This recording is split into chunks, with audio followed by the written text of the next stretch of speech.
La merguez est sur YouTube. Grâce à ma gourde gourgaise, je peux boire de l'eau et mettre n'importe quel goût à l'intérieur. Tiens mon gâté, goûte. Mais c'est du coca. Non, c'est de l'eau. Incroyable, je vais direct acheter ça. Ah ouais, 64,99, ils se font pas chier quand même. Le Hunter. Le Hunter boit de l'eau. Il boit de l'eau. Et sur le goulot, il met rien. Il aime l'eau qui a le goût de l'eau. Il n'a pas besoin de dopamine supplémentaire pour faire un besoin physionomique aussi simple que ça. Ça fait un moment que je voulais parler de ce sujet, il y a des gens qui n'aiment pas l'eau. Du coup, il y a des gens qui boivent que du soda ou des jus de fruits. Et donc forcément, un marché se crée. Je pense que vous avez vu beaucoup de youtubeurs un peu mainstream qui parlent de la gourde spéciale. En gros, ils sont là dans leur vidéo. Ouais, attends 2 secondes, cette vidéo est sponsorisée par ma super gourde. Tu mets un truc sur le goulot et du coup, quand tu bois, t'as une odeur et ça fait comme si tu buvais de la fraise alors que tu bois de l'eau. Et tu peux mettre tous les goûts que tu veux, machin, y'a coca. C'est un peu genre les goûts pour les cigarettes électroniques mais version soda, tu vois. Et franchement, j'ai vu ça et j'étais en mode waouh. Rends-toi compte, ta concurrence a tellement besoin de dopamine au quotidien qu'ils ne peuvent plus boire de l'eau. Et pour être en bonne santé, ils doivent boire de l'eau avec une odeur de coca. Je mogue les gens avec de l'eau. Ah ouais.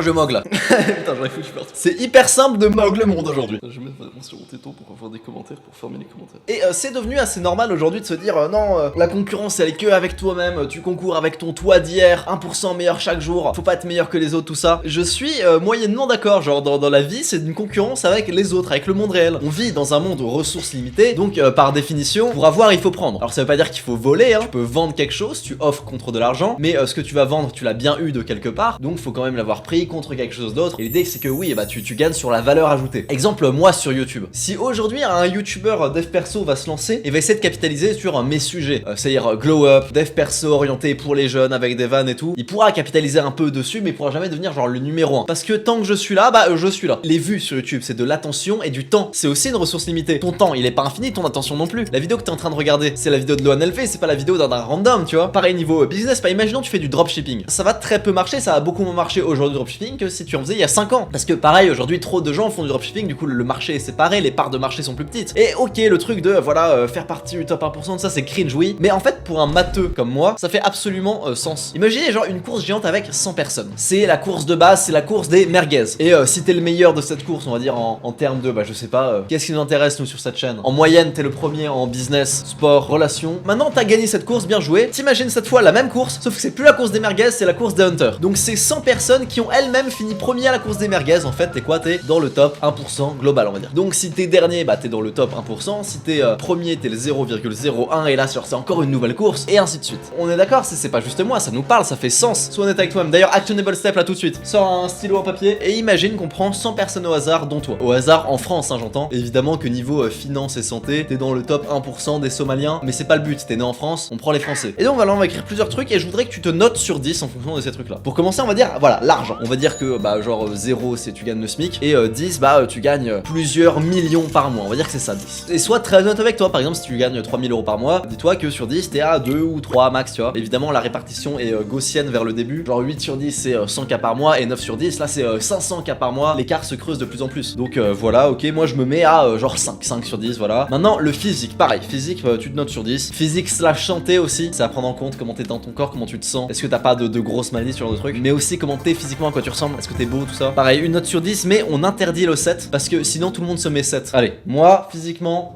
8 sur 10. Très humblement 8 sur 10. Relation, pareil. As-tu genre un entourage que les gens rêveraient d'avoir? Si ton but c'est l'argent, combien il y a genre de millionnaires dans ton entourage? Combien il y a de milliardaires? Si ton but c'est YouTube, combien il y a de youtubeurs connus dans ton entourage? Combien il y a de go muscu de ouf? Est-ce que t'as des bonnes relations avec eux? Est-ce qu'ils sont sympas? Est-ce que pareil dans ta famille t'as des bonnes relations? Est-ce que ta meuf elle est super? Alors honnêtement, moi dans l'entourage, je vais mettre une très bonne note parce que je suis très surcoté moi. Je sais pas pourquoi, je suis pas hyper riche, hyper musclé, ni hyper connu sur YouTube, mais dans mon entourage, il y a que des mecs qui sont riches, mais genre beaucoup plus riches que moi, genre des millionnaires, multimillionnaires. Niveau youtubeurs, il y a que des youtubeurs qui font beaucoup plus de vues que moi. Donc je mettrai, sans rigoler, 9 à mon entourage. On fait une moyenne de tout ça, c'est-à-dire t'additionnes, tu divises par 3. Une moyenne quoi. Ok, donc moi ça fait à peu près 7. Je suis dans le top 30% des hunters, hein, bien évidemment. Bien sûr que je suis pas dans le top 30% global de la population, ça va pas. Parce que je sais qu'il y a des merguez là qui me regardent et qui aiment bien me dire oui Lohan, un soda par jour c'est ok. Une fois de l'alcool par semaine, genre en soirée, c'est ok. Non, pareil, c'est quoi ta norme mec? Ta norme ici c'est comme celle de Lohan LV, des abonnés de Lohan LV, du hunter machin. Un soda par jour, même un soda par semaine, c'est chaud, tu vois. Je connaissais quelqu'un, tu vois, qui fumait de la beuh, et j'ai dit à cette personne d'arrêter. Sinon, cette personne ne restait pas dans mon entourage. Vous pensez vraiment que cette personne a arrêté petit à petit de fumer? Non, quand je lui ai dit, elle a arrêté du jour au lendemain. Dans tout ce qui est genre guérir les addictions, changer sa vie, dev perso, les bonnes habitudes, les gens sont trop mignons. Les gens, ils vont trop à coup de ouais, petit à petit, d'accord, j'arrête de boire de l'eau, mais je prends ma gourde de merde qui a un goût de citron pour la dopamine. Imagine l'état de ton cerveau pour ne pas avoir de dopamine quand tu bois de l'eau. Alors que c'est genre la base, c'est le besoin du fait de s'hydrater. Tu devrais déjà être méga refait en fait. Tu vois, à la limite, le move de Pussy, c'est quoi? C'est tu bois de l'eau gazeuse. Mais tu penses vraiment qu'un mec qui boit dans une gourde sponsor Inoxtag, il a le cerveau, il a la discipline, il a le focus de tous les soirs s'asseoir, bosser sur sa chaîne et poster genre 3 vidéos par semaine pendant 1 an. Tu penses que ce mec peut faire ça? Bah non, c'est impossible, il peut pas boire de l'eau. Et c'est ça ta concurrence aujourd'hui. Tout le monde est là genre oui, le dev perso a un peu de les bonnes habitudes, un peu de méditation, la visualisation pour mes objectifs. Nique ta mère! Installe-toi sur ton PC, fais du deep work, si tu fais du dropshipping, lance un produit direct, commence pas à bosser sur ton logo qui ne sert à rien. Et vous savez, dans mes vidéos, je suis assez critique entre guillemets du truc de visualisation, loi d'attraction, tous ces trucs de dev perso qui ont été un peu empruntés à l'ancienne école de David Laroche et compagnie. Je suis assez critique pas parce que ça marche pas. Oui, c'est prouvé que quand tu penses que tu vas atteindre ton objectif et que tu te dis que tu vas atteindre l'objectif, t'as plus de chances de l'atteindre et je sais pas quoi. Mais ce qui me saoule, c'est que faut juste pas le voir comme un truc en soi, comme un truc de dev perso. Mais c'est plutôt un truc qui va découler du fait que bah oui, quand tu pratiques tout un panel de bonnes habitudes pratiques, que tu lances des vrais projets, que tu vas vraiment à la salle de sport et que tu travailles dur, genre sur ta chaîne YouTube, oui, tu vas commencer toi-même à te visualiser, à avoir les 100K et ça va t'aider à les atteindre et à plus travailler. Oui, mais c'est en réaction. Moi, à l'époque, j'imaginais les 100 000 abonnés pendant que j'allais courir dans mon ancien appart à 3h du matin. En fait, je voyais ça comme un concert, je courais vers le haut du Lièvre et j'imaginais genre 100 000 personnes qui étaient derrière moi et qui couraient avec moi et qui m'encourageaient. Et au fur et à mesure, genre il y avait plusieurs personnes qui se ramenaient et tout, parce que c'était les abonnés qui faisaient que monter. Et oui, bah oui, ça aide. Mais encore une fois, c'est une conséquence. J'étais pas là consciemment en train de me dire oui, je fais de la visualisation pour atteindre plus facilement l'objectif. Non, le mec de base d'aujourd'hui, genre c'est un gars addict à genre TikTok, Netflix, tout ça, au sucre aussi. Il fait pas de sport, il a peut-être genre 20-25% de body fat facile. Il sort toutes les semaines, il boit quasiment tous les jours. Il plaît pas aux meufs, enfin aussi, mais pas à des super meufs, genre ni très très jolies ni très très gentilles. À la limite l'un ou l'autre, mais certainement pas les deux. Donc en vrai, j'ai même envie de dire que tu sais, même le top 10%, c'est pas suffisant parce que c'est devenu trop simple. Genre tu veux faire partie du top 10% aujourd'hui. Ok, fais 10 pompes là maintenant, tu viens de mettre pause sur la vidéo, fais 10 pompes. Voilà, c'est bon, tu les as fait. Tu fais ça tous les jours, sans rigoler, t'es dans le top 10%. Pas juste ça tout seul, hein, j'entends, mais à force de le faire tous les jours pendant 1 an, ton cerveau sera devenu meilleur, t'auras plus de discipline, t'auras plus de muscles, t'auras un minimum le goût de l'effort et en fait tu seras déjà dans le top 10%. Bah t'es toujours pas ouf, hein. Le top 1% entre guillemets, c'est déjà mieux bien sûr, mais sinon ça a pas d'intérêt de penser ou même d'imaginer tout ce qui est en dessous du top 10%. 90% de la population ne joue même pas à ce grand jeu du développement personnel. Donc le nouveau 100% c'est 10%. Devient le top 10% actuel dans ta tête. On arrête avec ces conneries à l'ancienne de dev perso, David Laroche en mode oui, meilleure version de moi-même, je combats contre moi-même,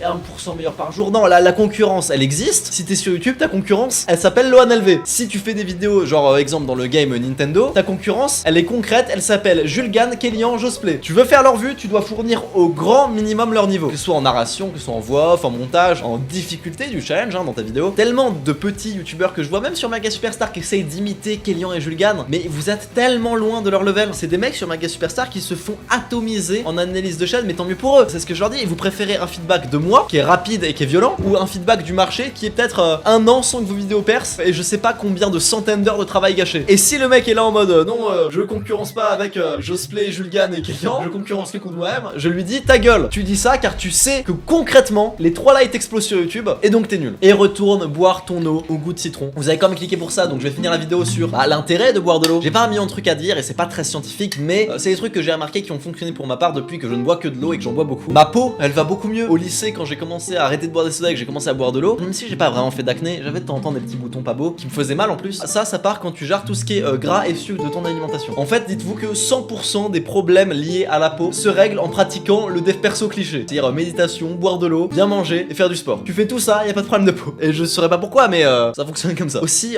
pareil au niveau du visage, je ne fais plus de rétention d'eau. Au lycée, je fais de la rétention d'eau, j'avais le visage un peu rond. Bah, tu fais pas de rétention d'eau quand tu bois beaucoup d'eau, donc buvez-en beaucoup. Pour ça, j'ai toujours ma bouteille à côté de moi. C'est tout le temps la même en vidéo. Elle est pas sponsorisée. Je l'avais acheté à Monoprix près de la station Michel-Ange Auteuil à Paris quand j'habitais là-bas à l'époque. Je la ramenais même en soirée. Et tout le monde était là, genre ouais, tu devrais boire du coca, de l'alcool, je sais pas quoi. Et moi, j'étais vraiment genre non, je ne bois que de l'eau. Et je te conseille de faire ça même si tes potes, les merguez, t'incitent à boire de l'alcool. Non, que de l'eau. Et même au resto, pareil. Même si, bon là, j'expose un problème de riche. Quand t'as de l'argent et que t'invites quelqu'un au resto, mais que t'es en mode dev perso donc il faut que je boive de l'eau, tu trouves que ça le fait pas de demander de l'eau et pas demander genre une vraie boisson parce que ça fait genre mec sans argent. Je sais car moi si justement j'invite ma meuf au resto, je vais être là genre oui je vais prendre une limonade. Pas parce que j'aime bien mais juste parce que j'ai pas envie que ma meuf se dise genre mais inconsciemment elle se dirait jamais ça. Mais genre ouais il a pas d'argent et tout, ce qui est complètement. Pour en boire beaucoup d'autres, je conseille aussi de faire énormément de cardio, genre de la boxe. Tous ceux qui font de la boxe savent à quel point on boit peut-être 3 litres d'eau par jour. Et sinon bah toujours la garder à côté de toi, jamais de trucs genre les sodas. Sur Crash Bandicoot à une époque j'avais eu une OP pour je vais pas dire c'était quoi mais j'avais refusé l'OP à l'époque parce qu'en fait les mecs étaient en mode oui c'est bon pour la santé, c'est genre boisson énergisante pour gamer, bon pour la santé. Non pas du tout, c'est ultra transformé et en fait c'est pas qu'une histoire de micro ou de macro. Déjà comme on l'a vu c'est aussi une histoire de dopamine. C'est pas bon de niquer son cerveau tu vois, il faut boire de l'eau. Mais surtout si le produit est très transformé, c'est genre de la poudre en sachet que tu mettais dans l'eau. Si ça a été beaucoup au contact du plastique machin, c'est bourré de perturbateurs endocriniens donc faut pas non plus en prendre. Bref si le sujet des perturbateurs endocriniens t'intéresse, j'ai fait une vidéo à ce sujet. Abonne-toi à cette chaîne, c'est gagnant-gagnant pour toi comme pour moi.